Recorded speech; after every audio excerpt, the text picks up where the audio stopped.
Assalamualaikum warahmatullahi wabarakatuh. Kami dari kelompok PPL SD Bandung Rejosari 1 akan melaporkan pameran perayaan akhir perkuliahan perkembangan peserta didik. Anggota kelompok kami yakni Afifah Rahmatur Rodiah, Miftahun Nikmah, Mega Safitri Mentari, Kunzahwa Ma'arifiana Siti, dan Suwarti. Bab 1 yakni latar belakang masalah. Nah, kita semua mempercayai bahwa anak lahir dengan keunikannya masing-masing. Sebagai pendidik, kita memiliki kewajiban untuk memastikan bahwa setiap anak mendapatkan kesempatan yang sama untuk belajar dengan cara terbaik sesuai bakat dan minat mereka. Seorang peserta didik perlu mengembangkan aspek sosial dan emosionalnya, bukan hanya mengembangkan kemampuan akademiknya. Peserta didik bukanlah kertas kosong. Mereka datang dengan berbagai latar belakang, kemampuan, dan potensi. Dalam hal ini, seorang guru berperan untuk menjadikan latar belakang mereka sebagai fondasi yang kuat bagi guru dalam memimpin pembelajaran dan meningkatkan kemampuan potensi mereka. Sehingga diharapkan seorang guru memiliki keterampilan yang dapat mengarahkan peserta didik untuk menemukan jati diri dan mengembangkan potensi mereka. Untuk memudahkan guru dalam memetakan karakter peserta didik, maka diperlukan profiling peserta didik sebagai dasar perencanaan pembelajaran diferensiasi.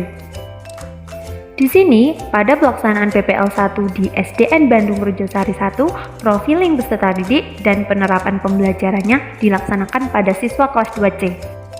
Nah, di kelas 2C memiliki berbagai karakteristik peserta didik sehingga membutuhkan inovasi dikarenakan jika dalam praktiknya mahasiswa tidak menggunakan pembelajaran berdiferensiasi, maka hasilnya akan mengalami beberapa kesulitan seperti peserta didik kurang fokus dalam mengikuti pembelajaran karena asik berbicara sendiri atau bermain sendiri saat pembelajaran, juga ada yang malas mengikuti pembelajaran. Nah, hal ini dikarenakan guru banyak menggunakan metode ceramah, kurangnya inovasi dalam kegiatan pembelajaran, dan kurang kreatif dalam melaksanakan pembelajaran.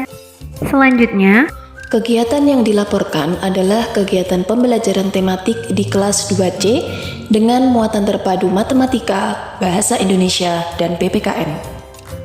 Manfaat dari penulisan laporan adalah meningkatkan kompetensi peserta didik dalam pembelajaran tematik menggunakan model pembelajaran inquiry yang berorientasi HOTS. Pada bab kedua, berisi mengenai kajian teori. Kajian teori ini membahas mengenai pembelajaran berdiferensiasi dan model pembelajaran inquiry. Untuk pembelajaran diferensiasi, berikut merupakan penjelasannya. Pembelajaran berdiferensiasi adalah usaha untuk menyesuaikan proses pembelajaran di kelas untuk memenuhi kebutuhan belajar individu setiap peserta didik. Menurut Tomlinson, 2001, menyampaikan bahwa guru dapat mengkategorikan kebutuhan belajar peserta didik paling tidak berdasarkan 3 aspek, yaitu kesiapan belajar, minat peserta didik, dan juga profil belajar peserta didik. Selanjutnya kita akan membahas mengenai model pembelajaran inquiry. Pembelajaran inquiry merupakan suatu pembelajaran berbasis permasalahan atau investigasi yang dilakukan dengan mencari kebenaran atau pengetahuan yang memerlukan pikiran kritis, kreatif, serta dapat menggunakan intuisi. Pembelajaran inquiry adalah suatu pola pembelajaran untuk membantu peserta didik belajar merumuskan permasalahan dan menguji pendapatnya sendiri, serta memiliki kesadaran akan kemampuannya. Pembelajaran dimulai dengan pengajuan suatu masalah dan pertanyaan. Peserta didik dituntut untuk berpikir secara logis, analitis, dan kritis dalam mencari, menyelidiki, dan menemukan jawaban atas masalah yang dipertanyakan tersebut. Selanjutnya, marilah kita bahas mengenai kelebihan model inquiry. Kami akan memaparkan 4 kelebihan dari pembelajaran inquiry. Yang pertama, pembelajaran ini merupakan pembelajaran yang menekankan kepada pengembangan aspek kognitif, afektif, dan psikomotor secara seimbang. Kedua, pembelajaran ini dapat memberikan ruang kepada siswa untuk belajar sesuai dengan gaya belajar mereka. Ketiga, Pembelajaran ini merupakan strategi yang dianggap sesuai dengan perkembangan psikologi belajar modern yang menganggap belajar adalah proses perubahan tingkah laku berkat adanya pengalaman. 4. Keuntungan lain yaitu dapat melayani kebutuhan siswa yang memiliki kemampuan di atas rata-rata. Kelebihan pembelajaran ini merupakan pendapat dari Ibnu tahun 2014 halaman 82. Adapun langkah-langkah pembelajaran inquiry terdiri dari 6 langkah. Yang pertama, orientasi. Yang kedua, merumuskan masalah. Ketiga, merumuskan hipotesis. Keempat, mengumpulkan data. Kelima, menganalisis data. Dan yang keenam, membuat kesimpulan. Pada bab ketiga, akan dipaparkan mengenai pelaksanaan kegiatan.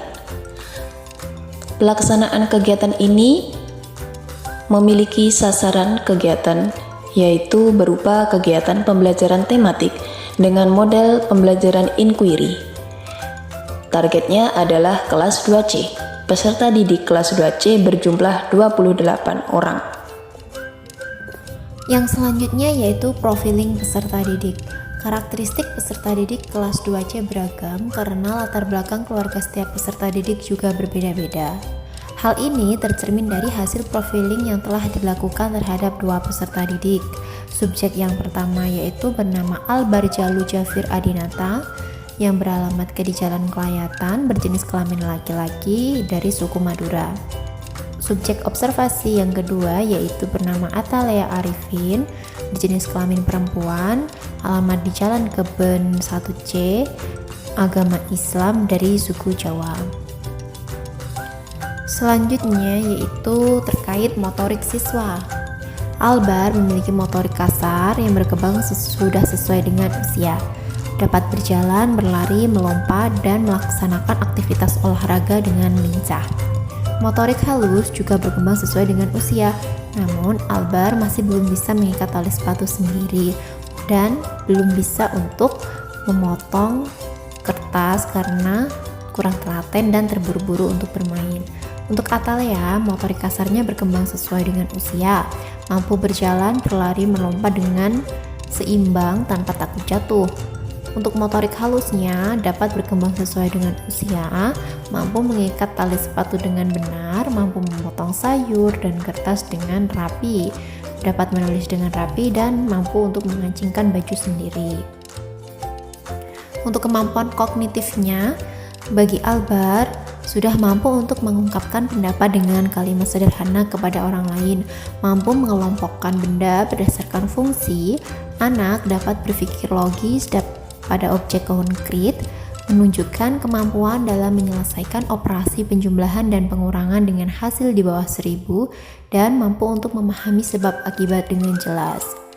Untuk Atalea, itu sudah mampu mengungkapkan pendapatnya dengan kalimat sederhana, mampu mengurutkan prosedur tertentu, mengelompokkan benda berdasarkan fungsi, berpikir secara logis, mampu menunjukkan kemampuan menyelesaikan operasi penjumlahan dan pengurangan, mampu menyelesaikan operasi perkalian dan pembagian, mampu memahami sebab akibat secara jelas dan fokus untuk mengikuti pembelajaran dengan durasi waktu sekitar 2-3 jam. Yang selanjutnya yaitu sikap dan moral. Albar pada dasarnya tahu mana yang benar dan mana yang salah, namun pada penerapannya Albar belum mampu untuk mengendalikan diri untuk mematuhi aturan yang berlaku di dalam kelas. Ia masih sering melanggar peraturan. Selain itu, Albar belum mampu meminta tolong dengan baik. Nah, ia masih menunjukkan sikap meminta tolong dengan suara keras. Albar juga masih sering menunjukkan sikap kasarnya dengan memukul teman yang tidak sesuai dengannya, berdebat hingga berkelahi dengan teman. Namun, ia juga memiliki sikap empati dengan meminjamkan peralatan kepada teman yang tidak membawa.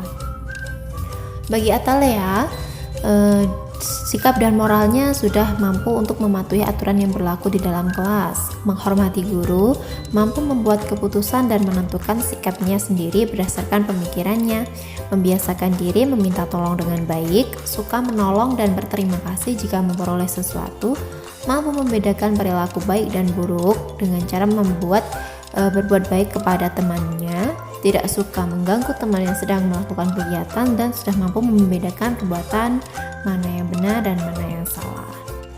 Selanjutnya yaitu motivasi dan minat belajar. Untuk Albar belum mampu menunjukkan antusiasme dalam belajar. Ia masih cenderung mengikuti saja. Saat tanya jawab, Albar belum mampu dan mau menjawab saat ditunjuk saja. Sementara untuk kegiatan mengerjakan PR dapat menunjukkan kebiasaan baik di rumah. Albar menunjukkan kegiatan positif. Hal ini terlihat dari kebiasaannya yang mengerjakan PR tidak secara mendadak dan belajar setiap hari walaupun tidak ada ulangan. Untuk Atalea sudah mampu menunjukkan motivasi belajar yang tinggi, terlihat dari aktif selama pembelajaran berlangsung dan sudah antusias ketika menjawab pertanyaan dari guru. Selain itu, Atalea juga mampu untuk menunjukkan semangat dalam pembelajaran, tekun, tidak cepat putus asa, dan melakukan berbagai upaya untuk mendapatkan nilai yang bagus. Nah, ia tidak suka melamun saat kegiatan pembelajaran sedang berlangsung. Untuk kegiatan mengerjakan PR sudah dikerjakan Atalea dengan tepat. Selanjutnya yaitu gaya belajar. Untuk gaya belajarnya, Albar masih belum menunjukkan antusiasme, cenderung mengikuti saja. Nah, bagi Atalea sudah mampu menunjukkan motivasi belajar yang tinggi, terlihat dari aktifnya saat kegiatan pembelajaran berlangsung. Selanjutnya yaitu psikososial. Bagi Albar, perkembangan psikososialnya sudah berkembang sesuai dengan usia. Namun, Albar belum mampu untuk memberikan argumentasi akan keinginannya. Albar hanya ingin keinginannya dituruti dan mudah terpengaruh. Selain itu, Albar juga belum bisa menunjukkan sikap ramah tamah dan senang terhadap teman-teman lain. Albar masih sering memperhatikan sifat sosial yang berlawanan, misalnya memukul saat ada yang tidak sesuai atau menoyor kepala temannya. Untuk Atalea, perkembangan psikososialnya berkembang sesuai dengan usianya dan tidak menunjukkan sifat sosial yang berlawanan. Kemudian bahan kegiatan. Bahan atau materi kegiatan yang dilakukan dalam praktik baik pembelajaran ini adalah materi kelas 2 untuk tema 4, hidup bersih dan sehat, dan subtema 1, hidup bersih dan sehat di rumah, dengan muatan mata pelajaran matematika, bahasa Indonesia, dan PPKN. Untuk yang selanjutnya yaitu cara melaksanakan kegiatan. Pada tahapan ini dibagi menjadi beberapa langkah. Yang pertama yaitu pemetaan kompetensi dasar. Kompetensi dasar di sini saya mengambil dari buku siswa. Kemudian untuk perumusan indikator pencapaian kompetensi di breakdown dari kompetensi dasar yang digunakan. Dalam kegiatan pembelajaran ini, pendekatan yang dipakai yaitu saintifik, model pembelajaran inquiry terbimbing dengan metode penugasan, pengamatan, tanya jawab, diskusi, dan ceramah. Kemudian untuk pemilihan media, di sini ada lembar kerja peserta didik, teks bacaan untuk kegiatan literasi, video pembelajaran untuk memfasilitasi bagi mereka yang memiliki gaya belajar audiovisual, kemudian penggunaan benda konkret seperti penggaris, jendela, buku tulis untuk kegiatan pengamatan untuk memfasilitasi yang memiliki gaya belajar kinestetik, kemudian alat-alat kebersihan di mana mereka akan praktek cara menggunakan masing-masing alat kebersihan. Rancangan pembelajaran atau langkah-langkah kegiatannya berdasarkan simtak. Yang pertama yaitu orientasi, yang kedua merumuskan masalah, yang ketiga merumuskan hipotesis, yang keempat mengumpulkan data, yang kelima menganalisis data, yang keenam membuat kesimpulan, dan yang terakhir kegiatan penutup. Adapun perangkat pembelajaran yang disusun selain RPP yaitu bahan ajar, LKPD, instrumen penilaian. RPP disusun dengan mengintegrasikan kegiatan literasi, penguatan pendidikan karakter, dan juga kecakapan abad 21. Untuk waktu kegiatan dilakukan pada tanggal 11 November 2022 dengan di tempat di kelas 2C SDN Bandung Rejosari 1. Instrumen penilaian untuk siswa. Instrumen yang digunakan dibagi menjadi 3, Yang pertama, instrumen penilaian saat diskusi kelompok. Adapun aspek yang dinilai, kemampuan bekerja sama dalam kelompok, kemampuan berkomunikasi secara lisan, kemampuan mengajukan pertanyaan, dan kemampuan menghargai pendapat teman. Untuk rubrik penilaian sikap atau afektif, aspek yang dinilai yaitu disiplin, percaya diri, dan kerjasama. Untuk instrumen penilaian presentasi atau psikomotor, aspek yang dinilai yaitu penguasaan materi, kepercayaan diri, dan kekompakan atau kerjasama. Bab 4. Hasil kegiatan. Dampak atau hasil yaitu peserta didik menjadi lebih aktif merespon pertanyaan dari guru, termasuk mengajukan pertanyaan pada guru karena aktivitas pembelajaran yang dirancang sesuai sintaks inquiry mengharuskan peserta didik aktif selama proses pembelajaran. Dampak yang kedua, kegiatan pembelajaran berbasis masalah membuat peserta didik terlatih untuk berpikir kritis dan kreatif. Dengan kegiatan praktikum juga melatih kemampuan collaboration peserta didik dalam menyelesaikan tugas-tugas yang diberikan.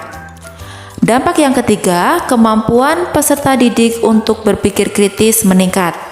Selanjutnya, dampak yang keempat, kegiatan menghitung sisi, sudut, dan titik sudut benda konkret menstimulus peserta didik menemukan sendiri konsep dari materi yang diberikan, sehingga peserta didik mempunyai pengalaman langsung. Dan dampak yang terakhir, respon peserta didik terhadap pembelajaran ini sangat senang karena peserta didik bisa belajar dengan media menarik serta mampu bereksperimen melalui praktik sederhana yang sudah dilakukan. Faktor keberhasilan. Penggunaan model pembelajaran inquiry mampu membuat peserta didik berpikir kritis dan kreatif. Yang kedua, media yang digunakan konkret dan dekat dengan peserta didik, sehingga membuat peserta didik bersemangat dalam mengikuti pembelajaran terutama dalam penyelesaian LKPD. Faktor yang ketiga, kegiatan praktek membuat peserta didik aktif dalam bereksperimen sehingga kelas menjadi lebih kondusif dan lebih hidup. Bab 5. Penutup. Kesimpulan. Kesimpulan yang dapat diambil adalah pentingnya profiling untuk memahami karakteristik masing-masing peserta didik, sehingga pembelajaran yang direncanakan dapat mengakomodasi kebutuhan dan keragaman karakteristiknya.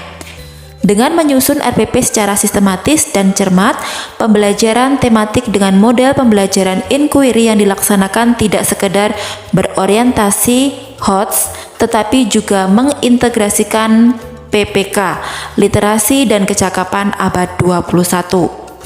Pembelajaran tematik dengan model pembelajaran dapat meningkatkan kemampuan berpikir kritis, berkolaborasi dengan teman, mengkomunikasikan hasil pekerjaan, kreatif dalam memecahkan masalah, konsentrasi lebih lama, dan membuat suasana kelas menjadi lebih hidup. Saran: guru seharusnya tidak hanya mengajar dengan mengacu pada buku siswa dan buku guru yang telah disediakan, tetapi berani melakukan inovasi pembelajaran tematik yang kontekstual sesuai dengan latar belakang siswa dan situasi kondisi sekolah. Saran yang kedua, siswa diharapkan untuk menerapkan kemampuan berpikir tingkat tinggi dalam belajar, tidak terbatas pada hafalan teori. Kemampuan belajar dengan cara ini akan membantu siswa menguasai materi secara lebih mendalam dan lebih tahan lama atau tidak mudah lupa. Saran yang ketiga, untuk sekolah, terutama kepala sekolah dapat mendorong guru lain untuk ikut melaksanakan pembelajaran menggunakan model pembelajaran yang inovatif. Berikut daftar pustaka yang kami gunakan. Sekian laporan perayaan akhir perkuliahan, perkembangan peserta didik. Akhiron, wassalamualaikum warahmatullahi wabarakatuh.